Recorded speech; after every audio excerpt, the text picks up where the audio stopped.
Hello, Jackie. I'm here with Jackie Chandler, who is the lead author of a chapter in our Handbook of Health Services Evaluation. And the chapter is called Evaluating Innovations in Health Services, a Team Competency Framework. Thanks very much, Jackie, for joining me. Jackie, tell us a bit more about why you wanted to write this chapter for the Handbook, please. Well, we were given the opportunity, first of all, but also we knew we had the experience as a team that has had, it fluctuates, but has up to 10 staff at different times. We're a sizable team and we work in the NHS evaluating the NHS services. So it was based on that experience over time. We're now up to supplying up to 100 evaluations, in our that we've done up to date. And I think it's that experience that we wanted. We felt that we could actually start saying this is what we need to have a team approach rather than an individual approach. Fantastic. And I have to say, it's quite an unusual contribution.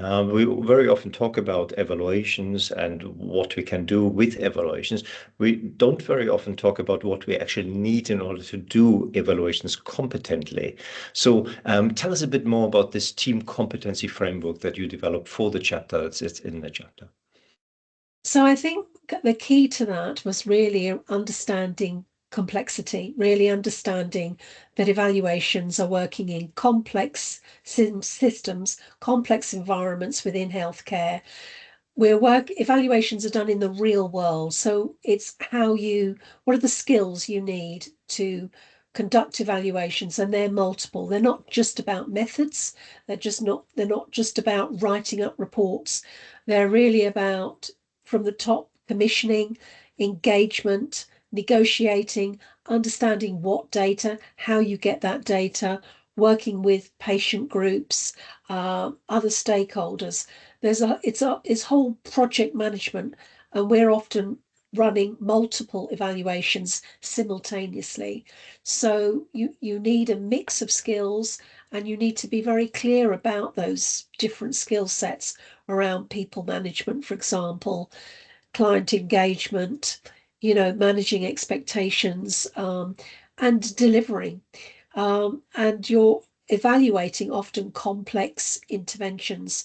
So whether it be diagnostic tools or new innovations or pathways of care, these are often multiple components and that have multiple components. And to actually evaluate those multiple components is a complexity itself.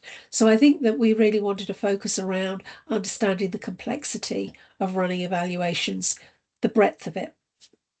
Fantastic. And it seems that this team competency framework is something that actually people can use. They can put this in place, they can actually draw on this.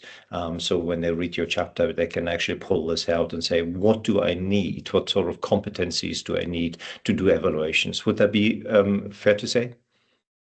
Yes, I think you can use it to develop job descriptions, or you can do it to actually develop a team approach and understanding the sort of variety of people, whether they have data analytics skills, whether they have qualitative, research skills, and that there's a range of skills that you need technically, but also the importance of understanding program and project management and leadership.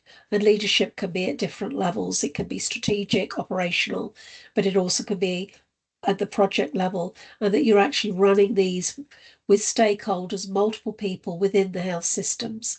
So it's really, I think, trying to package something that actually is quite complex in hopefully a digestible way. Brilliant.